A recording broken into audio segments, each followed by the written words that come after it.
Welcome to Chevrons, a podcast for the enlisted force. If you're new here, welcome. I'm Senior Airman Julia Ahasi, and I'm a public affairs specialist at the Massachusetts National Guard.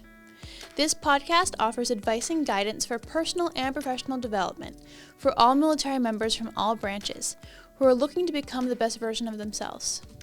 This episode is going to be a bit different than our usual episode when we invite a guest on to talk about a variety of topics relating to personal and professional growth. Today, we will take some time to review all 11 episodes that we published this year. We'll highlight the best advice and stories from each guest and talk about what we learned in 2024. We'll start with one of my favorite episodes from this year with SEA Whitehead. This summer, we had the honor and privilege of talking to Senior Enlisted Advisor Tony L. Whitehead before his retirement. The National Guard's SEA is a rank, not a title.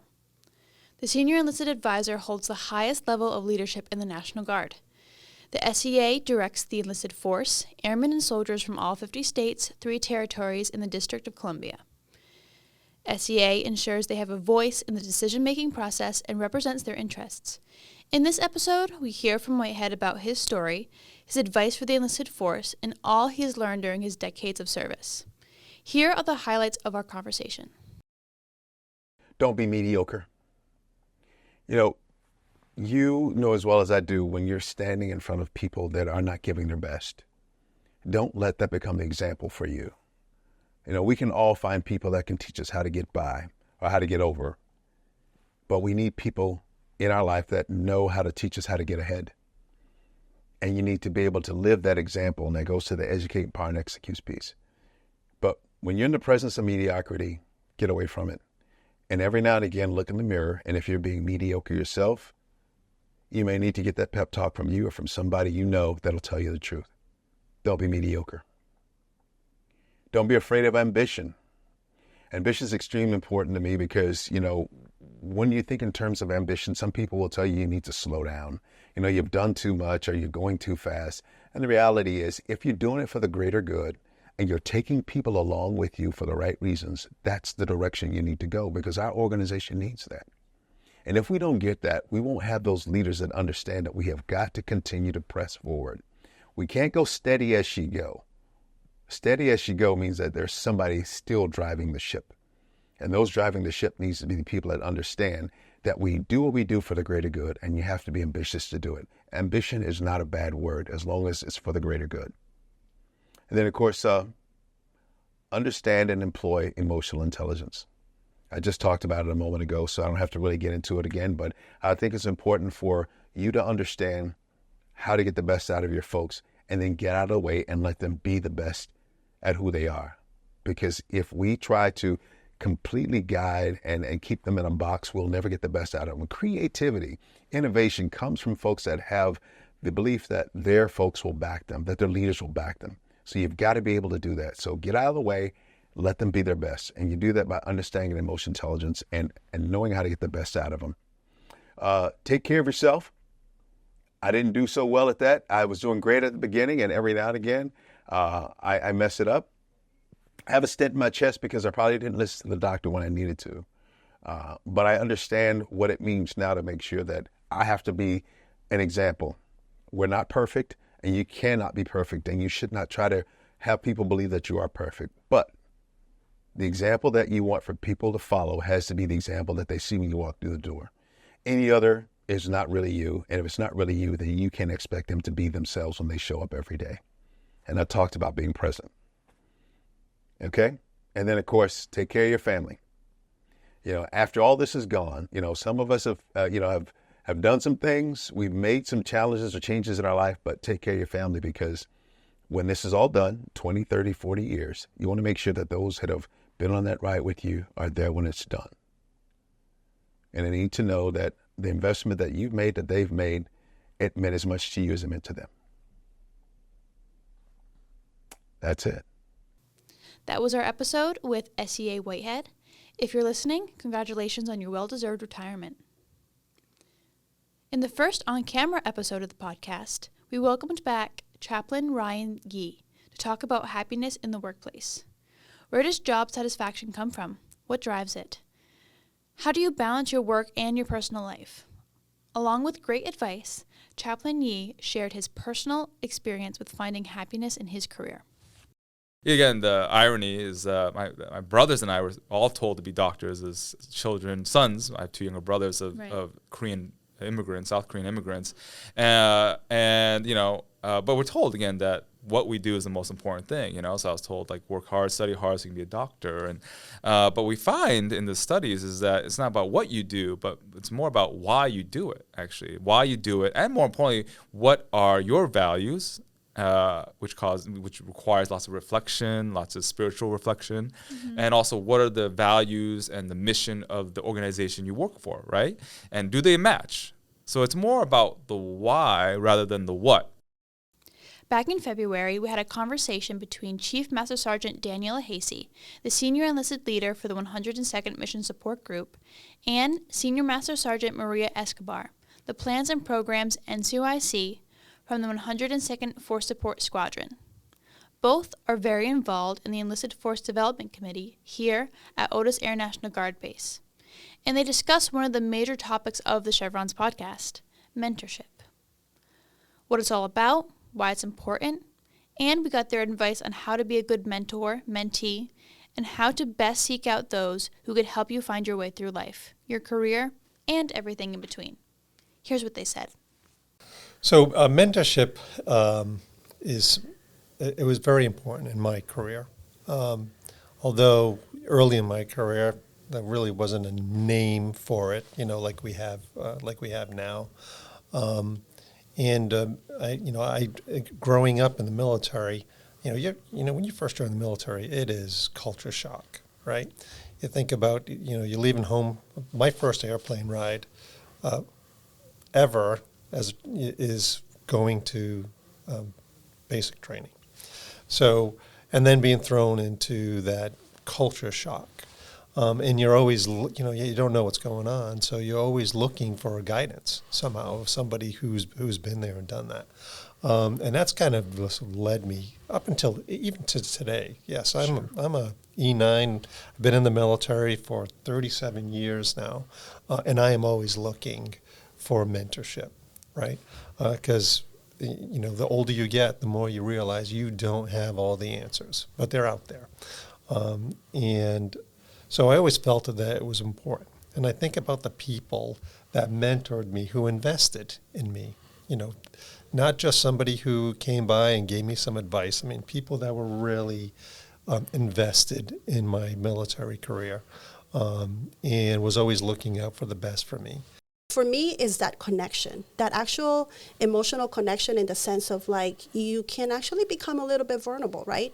Because either you're getting the good feedback, or sometimes you're getting that feedback which, if you're not doing something right, you want to hear the truth. You don't want necessarily something to... Well, for myself, when I'm looking for a mentor, I'm looking for someone who is going to always tell me the truth and provide me the guidance and basically help me out, right? So mentorship for me is, again, making that connection, building that trust, and getting that help that you need, because that guidance, because that's, to me, that's what a lot of the times we're looking for on a mentor, is that keeping it real, right? That truth, that guidance, and that connection. In seeking a mentor, you want to find somebody, it all depends, right? So if you're looking for a mentor, a career mentor, or you're looking for a life mentor, right? Either way, you want to seek those qualities in somebody that those attributes in somebody that you really want to have in yourself, right? So somebody that you respect, somebody who has that presence that anything that you want to emulate in that person, their presence, the way they speak, things that they're interested in. So look for those attributes. But the other thing is too that, especially like I'm reading the DEOC surveys and stuff, and some of the complaints I hear about supervisors, right? And generally people, airmen, think that their supervisor has to be their mentor, which is not true. No. If you have a supervisor that you don't respect or or seek any of those attributes that they possess, then find somebody close, in your career field, if it's a career move that you do. It doesn't have to be your supervisor. So seek out that person that you really appreciate, who you want to emulate, and then develop a conversation, have a conversation with them and develop a relationship with them, and let them be a mentor. I would argue that it doesn't even go beyond supervisors. It doesn't have to be somebody that outranks you, or it could be a peer. It could be someone who's younger than you. Absolutely. If they do something that you want to know how to do, reach out. One of the big ones that I see on a regular basis, or I've seen throughout my career, is there are a lot of folks out there, supervisors. There are a lot of supervisors out there that don't know how to write decorations. They're not good at it, or EPRs and things like that. Well, find somebody who can write the heck out of a decoration, and say, hey, how do you do that? How does it come so easy to you? And start a conversation. And before you know it, you'll be writing decorations just as good. Yeah. You just have to, choosing a mentor or seeking a mentor is not pulling a name out of a hat, right? It's, when you're looking for a car, you don't just go and pick the first car that you see. You have to investigate. You really have to, see where that person comes from, where their heart is, and then that's the person that you want to pick. Yeah, and I also, to add to that, I think that it's okay if you reach out to someone and you kind of like assess yourself, and then you've kind of reached out to someone because you feel like, oh, they may be a good fit. But it's okay if, during your, when you're working together and they're not a fit for you, it's okay to kindly say like, hey, I really appreciate your time with this, but actually, I'm actually looking for this, and I don't think that we're going to be able to work towards my goal with the ideas that you have presented. Depending, right? Assessing the whole situation. So it's okay to change your mentor. And sometimes our goals do change, and different situations do change where you require to find someone different that's going to help you meet your goals or aspirations or whatever it is that you're working towards. After he ran the Boston Marathon for a 4th year in a row, we talked to Staff Sergeant Thomas Mannion about all he's learned along the way. In this episode, we got a marathon runner's advice for better motivation, productivity, discipline, and self-accountability. Mannion is an intel analyst with the 203rd Intelligence Squadron. Along with the Boston Marathon, he has now run the New York, London, and Chicago marathons. His goal is to run all Abbott World Marathon majors with only the Berlin Marathon and the Tokyo Marathon to go. With his passion and dedication, I have no doubt he'll make this happen. Running parallels his military career in many ways. Along the way, he relies on the tools and techniques he uses in preparing for races and applies them to other areas in his life, both in and out of uniform. We asked him what training for marathons has taught him. Here's what he said. I think it teaches you, like, even when something's stressful or even if something is hard in the moment, I think it just makes you a stronger and better human being if you can get through it. It's like, yeah, it's uncomfortable right now, but isn't anything that you try at first going to be uncomfortable? Like, whether it's on the job or not. So I think you just have to force yourself, like, yeah, when you're in the training part and you don't have the experience, it's going to be uncomfortable. But the feeling when you accomplish it, it makes it worth it. Like, even when I finish a marathon and, like, you have that, like, 5 minutes where you're like, I don't know why I do this to myself, or why do I, like, is it worth it? Like, literally, like, 5 minutes later, I'm, like, already looking at, okay, so when's my next one? I think it's important for anyone in life. Like, if you don't have goals, whether they're educational, they're physical goals, they're career goals, like, you're not aiming for anything, and that's what makes life worth living. You're always trying to aspire to be better. So, I mean, obviously, like, it's great when you have support of friends and family and colleagues and stuff, but a lot of times when you have goals or dreams, you know, they're dreams until they're dreams as long as, like, that's what you aspire to, but they actually become goals when you put in the time and you're like, I'm doing this so I can accomplish this at this time. And that's in all aspects of my life. Right. If you have a goal in the military, it's like there's people that will help you, and there's people that, especially here in Otis, like there's people that want to help you, and they'll point you in the right direction. But at the end of the day, it's up to you. Like, if you want to accomplish it, these are the things that you have to do, and this is the time you have to set aside. So, there may be things I want to do on a Saturday that's like not involving running, but it's like, look, get the time in, put the discipline in, and make sure that you're getting these miles done, and then you have the rest of the day. Like, especially if you run early in the morning, it's like, just get it done, have the discipline, whether you feel like doing it or you're motivated to do it.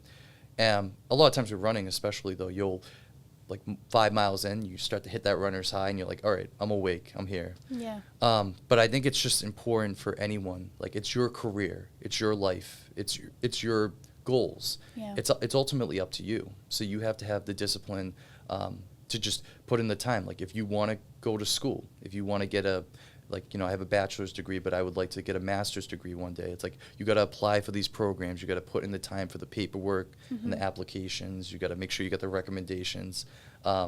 If there's a job you want, whether it's civilian or military, it's like, you have to put the time to make sure you know everything about the application. Like, do you have these qualities? Is there anything that you could be doing on the job that shows that you're a ready and capable airman, or, ready and capable employee on the civilian side? It definitely helps to have the encouragement, but I think a lot of times it's ultimately up to the individuals. In September, Technical Sergeant Timothy Thorpe, a Massachusetts Air National Guard recruiter, and his recruit, Airman Daniel Aluboden, talked about their experience with enlistment as a path to citizenship. Airman Oluboden is a native to Nigeria and was granted U.S. citizenship during basic military training. This was an awesome conversation about how, in the military, individuals from diverse backgrounds can come together under a shared purpose to contribute to something bigger than themselves and serve their nation. And maybe we can speak on this together, Sure. But it's immediate, right? As soon as basic training is over, there's a ceremony, and then I don't know as far as the actual paperwork on the back end, but they help you down in basic, I believe, correct? Yes, sir, you were right. So when you get down there, it's around week 2 or week 3. You go down to one of the offices and you fill out your application out. They do pretty much, it's like I said, it's pretty immediate. Like by week 5, week 6, you already did you did your interview, and when you finish if you pass your interview, it's like right there you raise your hand and you take the oath and you become a U.S. citizen. What was that experience like that happened at Lackland during basic training? Yes, ma'am. And that I wasn't expecting to raise my hand straight up. Immediately. I'm like, okay, well, now I'm a U.S. citizen. It's like, okay, they asked you a couple of questions on the U.S. citizenship test, and which you have the resources. We get the resources too. You will get the list of the questions, and also on our little tablet that we're given at basic training to actually study our word knowledge stuff. There's a section there where it's interview questions for people that actually are doing the citizenship process, and you pretty much just practice and test on your own. So I would say it is easy, it is fast, but it's also dependent on the individual as well. If you want it, you gotta put some work in. If you you gotta study on your own, because the MTIs, no one is gonna hold your hand to study. It's gonna be up to you to study. So they will help you out to the point of the interview, and if you bump the interview, that's unfortunate, but it's hard not to really bomb it, because you have the resources in front of you, and you have studying, and again you have your airmen to your left, to your right, your wingmen that are actually willing to help you. I remember I was a little bit scared of the interview, and I had over 20 airmen all gathered around me. What, we're gonna start asking you a question. Answer the question. It's that camaraderie itself. It's really hard to do so, and you get the interview, you take the oath. But just one thing is, the oath is dependent on the last day of training. So just because you take the oath doesn't mean you're a citizen officially until you get the nationalization paperwork given to you, which is on the day of graduation. So if, for example, the recruit decides to quit after taking the oath, that citizenship it's gone. They're not going to be U.S. citizen, because it's dependent on them completing basic training and actually graduating basic training. So on the graduation day, you guys get to do a little walk. They get to go out first, and they kind of march in a single file, in a single line. They do a left face, and like they march this way and they face this way, like everyone's facing this way, and they go through every person on the line and like call your name, where you're from. You just kind of do a little one step forward and stand right there. And after the end of everything, they right face you guys. So from here now to here, and you guys pretty much march out back to your flat. So that is, I was a little bit shocked because I was like, so you told me I gotta march in front of this amount of people and in this group, like in this little thing, like. But it was really awesome. It was amazing. Awesome experience, and I wouldn't trade it for anything else. No, it's so inspiring just imagining you going through that process in front of all those people after all those airmen also helped you and just really became a family, like you said. Yes, So that's a really awesome experience. absolutely. So I was fortunate enough to be down at Lackland back in May for advanced recruiting training. And they took us to a graduation. And from my own graduation 11 years ago, like there are things that you just remember, like they're ingrained in you. Ray Charles singing, like that's the one that's always like right here. And after seeing that ceremony for the graduation that I was at, like there's a new like top tier. Like it's just, it puts such a huge like just lump in your throat as far as the vastness. And again, like you're just a drop in the bucket. But when you actually get to be in the stand and you see the vastness, all the different flights, how many people are completing this training in this 1 week out of the year. But then among all of them, there's all of these individuals who are equally getting their citizenship on top of this big day. Like it's a really cool experience. And more so, I guess, for the members who are already in, like, if you can go back and see it, go back and see it just to get that inverse perspective, because it's unbelievable. One of the original co-hosts of Chevrons, one of the founders of the program, Command Chief Master Sergeant Sean Sully Sullivan, bid farewell upon his retirement from the Air National Guard. We spent some time talking about his career and reminisced about the inspiration of the Chevrons podcast, where it began, and where we hoped it would go. That's why I wanted to get on one last episode and talk a little bit about how it all began and where it went, because I mean this whole thing that we started was just I walked in with an idea with you, and the next thing you know, you said, yeah, and you're going to be the co-host, and then bang, we're here four something years later. 4 years later. It's pretty close, from mentorship to leadership and all the topics in between. That was the inspiration for this podcast. Absolutely. And knowing that there's such talent out there, one of the things I had the opportunity to do as a first sergeant was to be the, at the time, the Command Chief Master Sergeant of the Air National Guard, Ron Anderson. I had got to know him as well as the functionary manager for the first sergeant field, Chief Kitzmiller, who had been on this episode. Right. We had her in for an episode. And we built a fast friendship, and I was trying to help the first sergeant field. And then Chief Anderson said, hey, listen, this is a one deep office. We need an alternate, somebody who can step in and help out and help fill deployment lines and just do all this national level stuff and work with the FAM and go around. And I had two-year opportunity to do that with her. And that's what really opened up the aperture of how much talent that's out there and how we sometimes fixate on where we're at. And where that is at, it might be a flight, it might be a squadron, it might be a group, it might be a wing, but sometimes you really need to open the aperture to see what's out there. And everything started flowing into my head. It's like, wow, I'm talking to all these big brains, and I'm like, walking around the Pentagon, and I'm popping in and having a brief conversation with General Rice, and I'm hanging out in, Chief Anderson's office, and all this stuff is just like, it would just like flowing. I'm like, I get the connections now. The synapses opened up, and I'm like, I understand how it all works together. And then it made me realize that when I was a tech sergeant, I had no freaking clue. When I was a master sergeant, I had no freaking clue. Right. When I was a senior master sergeant, I had no freaking clue.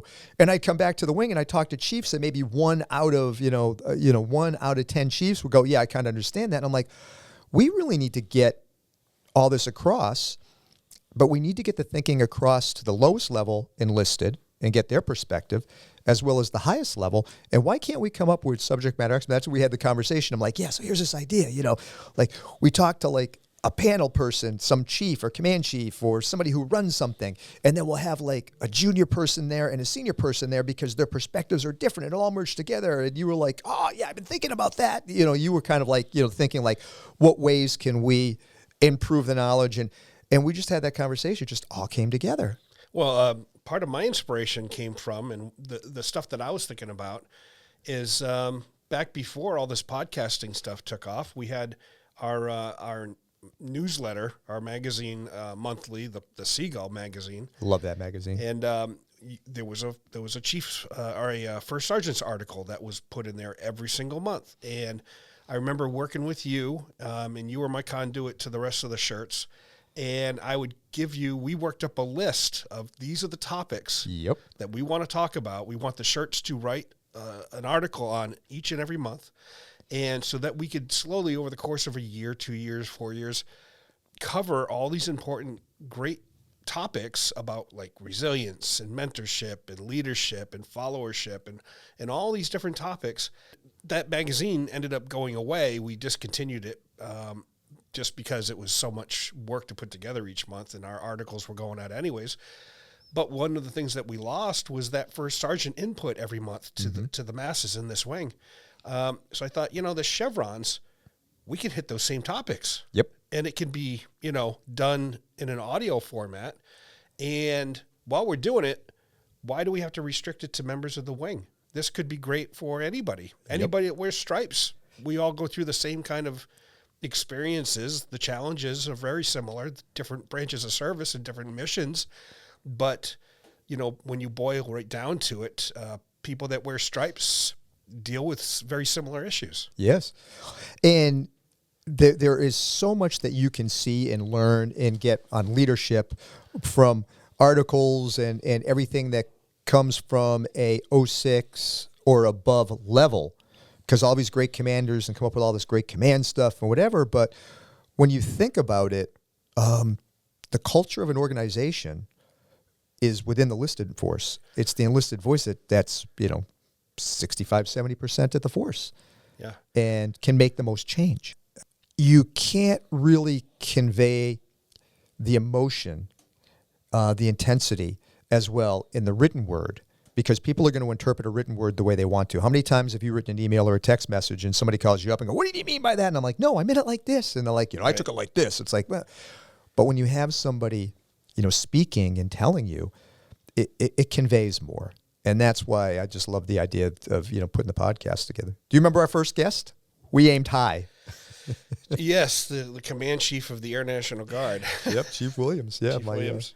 He had literally taken over days in advance, and we had him on here. We were his first wing visit, by the way, as the 13th Command Chief. Yeah, Master Sergeant. that was pretty awesome, and we did the episode the week before he arrived, and so that everyone here could listen to it and understand what he was coming to talk to us about.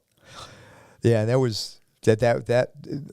We started high, and we've had so many great guests. I mean, I wouldn't even know where to begin. We've had just so many great people come on here. We welcomed our very first U.S. Coast Guard guest on the podcast this year, Air Station Cape Cod's Command Master Chief, Jacob Linder. We talked to Linder only 2 weeks before his retirement about his 27 years of service and leadership advice for all enlisted members. We discussed the meaning of deckplate leadership, methods of self-improvement, the importance of not being afraid to ask for help, and more. Here are the highlights. So a deck plate on a Coast Guard cutter or boat, and it's used in the Navy as well, is the very bottom of the ship is, kind of, the ribs and part of the hull. So there's the metal diamond plate or deck plate at the bottom, and that's where the dirty work is done. And so the term deck plate leader, at least to me, is that leader that's willing to get down there in the bilge, down there at the bottom at the deck plate, and be down there with the junior members that are typically doing the dirty work. And so I love trying to spread the enthusiasm. Every job becomes monotonous. I'm sure there's a Navy SEAL that gets bored of his day. Helicopter rescue swimmers get bored of their day even though they have the coolest job. It's spreading that enthusiasm and letting people know how cool their job really is. One thing I tell people is every time they go flying, somebody stops their car or on the beach and takes a picture of them. And not a lot of people can say they have a job where every time they're performing their mission, somebody is so blown away that they pull their phone out or their camera and take a picture. So I think one thing that has really helped me as a leader is I truly enjoy this job. I'm not just doing it for the paycheck. I enjoy the job.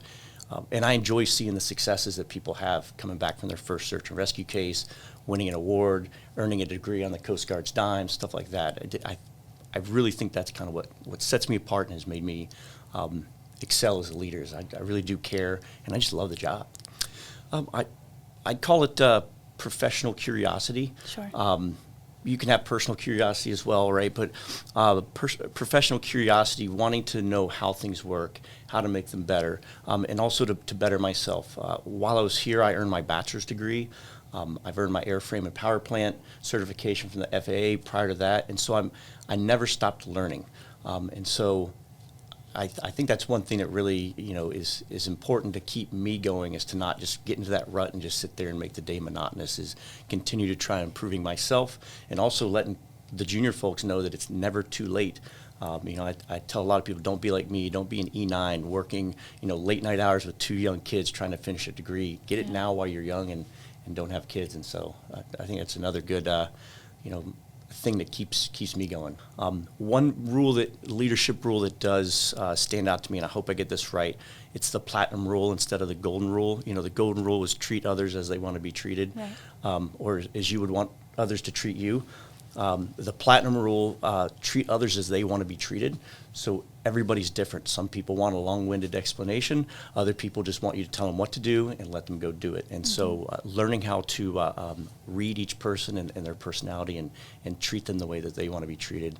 I'm a big fan of mentors that want to help you get where you want to be, right. Not where they think you should go or where the organization tells you should go. Yeah. We have these cadets that come by every week during the summertime to check out the air station. That's one of the things I always brief them, is through their officer career, find a mentor that wants to help them get where they want to be. And if in 5 years they want to leave the Coast Guard, find that mentor that helps them leave the Coast Guard successfully. In our most recent episode, I talked to Chief Delgado, the senior enlisted leader for the 102nd Medical Group, and Chief Pitta, the senior enlisted leader for the 267th Intelligence Squadron. I talked to them after they attended an Airman Leadership School graduation ceremony. This conversation was very interesting, as this was the first time they attended the ALS graduation since they graduated from the foundational course themselves. They shared their unique perspective about PME after attending the ceremony. In this episode, we also discussed the importance of professional military education and how to continue learning and growing as you become the best version of yourself. So overall, can you talk about the importance of professional military education and why everyone should seek opportunities to attend when they can? Sure. I mean, I think if people, as they grow, especially in the Air Force, you realize that it's sort of a small community, no matter where you are in the Air Force.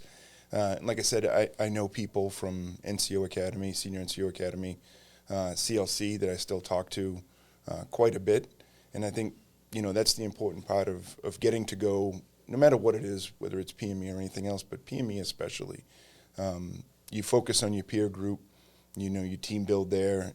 You learn so much about how the Air Force does things just from getting in those engagements and talking to people. I think it's just what people will find the most rewarding is just meeting the people and getting those engagements. I agree. A lot of networking is, you get that opportunity to network with others. You build those relationships. So I do agree with that. One thing, you talk about opportunities. I just had a conversation with a couple of our officers where our enlisted have a lot of opportunities.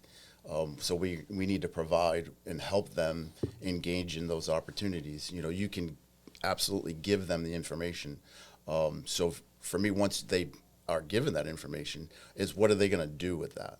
So they should, really take those opportunities, especially while they're young and going through their junior enlisted years, because that's the time frame where maybe you can develop yourself, which will help you later on develop others.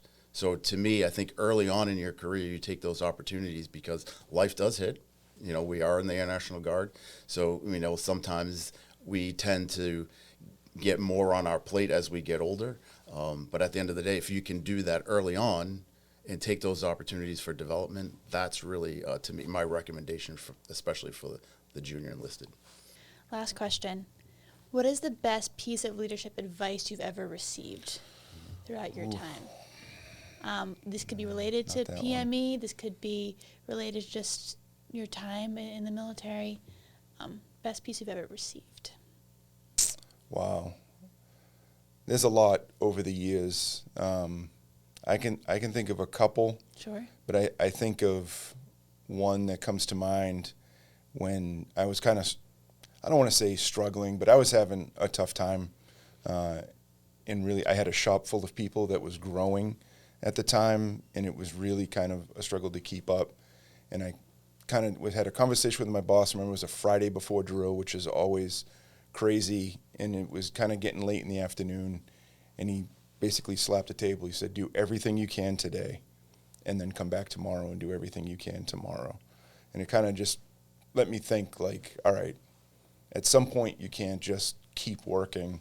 You're going to drive yourself crazy, but you can do everything you can do today, and do everything you can do today, and then don't worry about the rest. You know, it'll be there tomorrow when you get back. So I think, you know, of all the things, that's one thing that sticks with me, because, you know, the tempo of work and the problems that arise and how things come at you, sometimes you kind of have to, I'll use a medical term for Keith, you have to triage those things and say, okay, these are the 5 most important things today, and I'm going to get those things done, and then these things can be pushed off till tomorrow. So I think that's, you know, of all the things, I think that's one of the things I remember on a day-to-day basis. Right, trying not to burn yourself out. I mean, that's too easy. Yeah, work-life balance and everything else, you know, it's important. You can burn yourself out pretty quick. Right. Yeah, for me, I was told, hey, be authentic, right? Be yourself. And I'm a true believer of that, right? I'm not going to try to be somebody that I'm not. So I take that not only in the military, but, you know, like Joe was mentioning, you know, we do things outside of here, whether it's coaching, whether it's, you know, building our family, or day-to-day at work, you know, in the military. Be myself and be authentic. So to me, that was, you know, a long time ago, someone said, just be yourself, be who you are. You don't have to change. We know there are rules and regulations and things that we need to follow, but within that, you know, be who you are. And I think that was, you know, one of the bigger pieces of advice that I was given, you know, quite some time ago. Earlier in the year, the outgoing Massachusetts Command Chief, Sean Sullivan, talked to the incoming Command Chief, Michelle O'Keefe, about some of her goals as she takes the reins of the nation's first Air National Guardsman. Specifically, she talked about ensuring all airmen, regardless of rank or status, have a solid understanding and experience in leading at their respective levels. Enlisted leadership leveling. And I don't know if I can get this across in the right way, but it takes me back to when I think about this. It's actually because a young airman stood up when I was down at the 102nd, my last go around. I did an all call down there. And one of the questions was, and I don't remember exact wording, but one of the questions was, you know, when we come back from Airman Leadership School and, you know, we get reblued and we come back and we want to give so much, and then they're not given the opportunity to. So I want to ensure that our airmen in each tier, as they're developing their leadership qualities and they're completing their PME, I would like to make sure that they're being provided the opportunity to actually lead at the appropriate levels. It could be happening in some units and it might not be in others, but I just want to make sure that we as senior enlisted leaders are cognizant of that, and we help drive down and give the airmen, make sure that we're providing them the opportunity to be empowered to be leaders at all those appropriate levels. Yeah, and that is a really, really good point. And that is, you know, about having our airmen start leading at the earliest possible opportunities and the earliest possible, early as in the career as they possibly can. That is something that you can only acquire that wisdom through application. Knowledge is great. All these PME schools and all this other school, the knowledge is great. Knowledge is important. But the only way that our airmen can acquire wisdom is by doing and trying Exactly. Right. and failing and trying again and failing and then succeeding. We gotta let them. We have to empower them. It's not just buzzwords. So I like that one. Um, I think that's really going to help our force as we move forward. Absolutely. And, especially the drill status guardsmen, I think we need to, make sure, see where they are in the rating chain and develop them at the same exact level as our full-time staff. Yeah, and that is the hardest thing. I have never been in AGR, but I have been Title 32. I have been, Title 5. I have been full time. And it's the hardest thing for us to do when we're full timers. And this is just kind of a note out there to all of our Title 32s, all of our technicians, all of our AGRs out there. Remember that when your DSGs are around, let go of the reins. We get so sometimes focused on getting the job done, getting the job done. And then it comes to drill weekend, instead of handing the reins over and letting them work with it, letting them work and letting them try and struggle and get through problems and processes, we just get used to not taking our hands off the reins. So that's just another, little lesson there. Let go and let them try. That's right. how we develop our leaders. Yeah. And I'm a perfect example. I served 16 years, 16 and 16 or 16 and 17 now. They go fast. Status. They go fast. Yeah. Drill status. And then, full time. So I have 16 years as a drill status guardsman. So I know, exactly what it is like. And that's one of the things that I just want to ensure that we are utilizing all of our people to the best of their ability and at the level that they should be able to lead.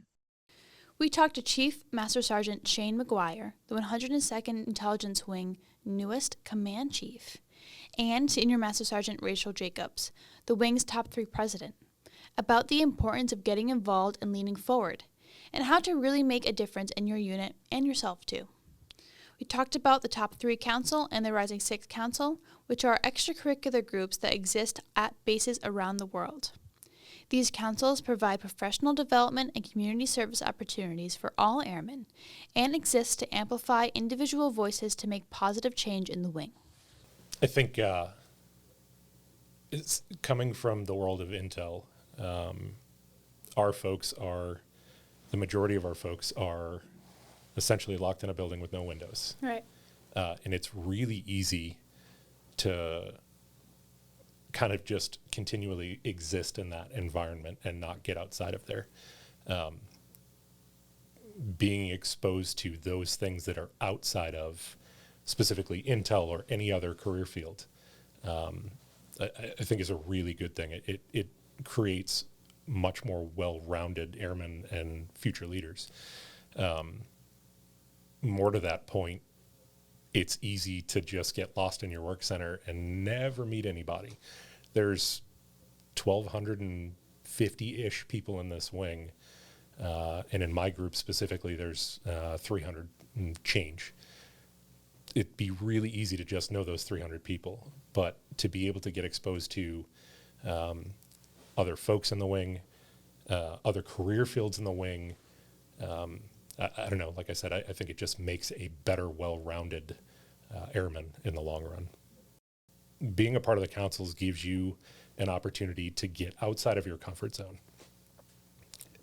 I'm not saying that, like, I believe that everybody should exist in a pressure cooker, but I believe it's a good thing for development to get outside of your comfort zone, to experience those things that you might not normally experience, and be put in a place where you're the POC, you're the center of whatever that thing is that we're working. So those are 2 great things anyhow. We don't exist in a vacuum. We may have opinions or perceptions of certain things, and when we really start talking through things, and once people feel comfortable enough to speak up, it's amazing to hear the different opinions, sometimes contrary, and that's okay. That drives really good conversations. It allows individuals to present their perspectives to others who might see it differently. And I think that, at least for me anyways, that's been one of the most valuable parts of being a part of the top three is just knowing that there are other opinions out there.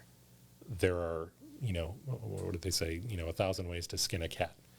No matter where, no matter what your rank is, no matter where you are in the wing, there's an opportunity to be involved and to help, or to be helped for that matter. There's so much that we can do. We just need again, the power in numbers. We need the numbers. We need folks to come forward and say, hey, here's the problem I'm dealing with, or here's something across the wing that I see that could be better. Not only to identify the issues, but to maybe help champion them to get them across the finish line with wing leadership. As the holiday season comes to a close, I like to take this time to reflect on the year in ways I can learn and grow in 2025. And the holidays surely trigger many emotions, including challenging ones. In our episode with Erin Fay, Massachusetts Air National Guard Military and Family Readiness Program Manager, we talked about the best ways to handle the inevitable stress that comes with the holiday season, for both deployers overseas and service members at home. How do we best handle our emotions? How do we take control of our reactions? How do we navigate the common stressors and triggers that arise during this time? How do we stay resilient and take care of ourselves during this time? Erin generously gave her personal and professional advice to answer all these questions. And I'm very passionate about goal setting as far as what your intention is. I want to have a holiday that includes my family with positive memories. That can be your simple goal. Right. And anything beyond that can be really fantastic. And sometimes with that, I understand that I'm going to feel negative emotions. I want to deal with them positively. Honoring emotions is the most important thing to start with. Right. If you feel guilty about being happy, those are really mixed emotions. How am I here on this glorious morning? I've made all these plans for my child, and here is this day, and you said you celebrate Christmas, so we'll use that as our baseline. Sure. We're opening up presents, and we're having a really great time, but our person isn't here. Is it okay to feel good? Right. Of course it's okay to feel good. You can also feel sad and loss and grief that it's not exactly the same, but you also want to be able to say, in the world of change and growth, things can be different. For those who are deployed, maybe for the first time during the holidays, and they're in a completely new environment with a new schedule, with all new people, and there might be new emotions arising or new triggers that they don't understand. What is your advice for kind of navigating why you're feeling a certain way, finding the root of that problem when you're in a completely new environment? Mm-hmm. Deployment has a lot of loss that I think we don't talk about, and grief. Right. That these are held as socially sacred times where we spin around them. It's October and we're already seeing Christmas holiday decorations, right? So there's this immense cultural spin up. TV shows and stations take entire months where they just show movies about, being together and this expectation. So when we're not able to meet that expectation, there should be grief. It's reasonable that there is sorrow and grief, and if it was or wasn't under your control, how you might feel about that might be even more exacerbated because you're not your own agent, which is not something that as Americans we take very well because we laud our ability to have independent choice. So I have done this great thing, I serve our country, and in that I am not doing this thing that I want in the way that I want it. And that's absolutely true. And that's part of the sacrifice we talk about in our military members. When you're in a deployed location and you're feeling those emotions, we talked about the grace to give ourselves. Other folks around us, talk to your other military members There are places to go to. If you're spiritual, this is a spiritual time for many individuals, and going to the chaplain or going to a place where you worship or doing in whatever that looks like, connecting back to that higher purpose sometimes really gives a lot of balance to it, that you know you're celebrating these special times with the root of what it's all about. You know, if that's Christianity, or if it is even you're I am spiritual but non-religious, finding the world around myself is really important. So even just taking a walk and feeling connected, I can say, all right, well, here's a way that I'm not, I sense disappointment, but I can still see awe. And I can still see beauty. And so if those are the things that are important to me in my spiritual view, then finding your spiritual view and how you still find those moments of inspiration. To close out, I just want to say thank you to our listeners. We are so grateful for your willingness to take the time to tune in each month. If you have any topic or guest ideas that you'd like to see in the new year, please reach out. We'd love to hear from you. You can email us at chevrons.podcast@gmail.com, or you can reach out to us on social media. Follow along with chevrons.podcast on Instagram, Facebook, and YouTube. As you continue to work to become the best version of yourself in the new year, we hope to provide advice, guidance, and opportunities for self-improvement. Let's make 2025 the year of growth. Thanks again for listening, and Happy New Year.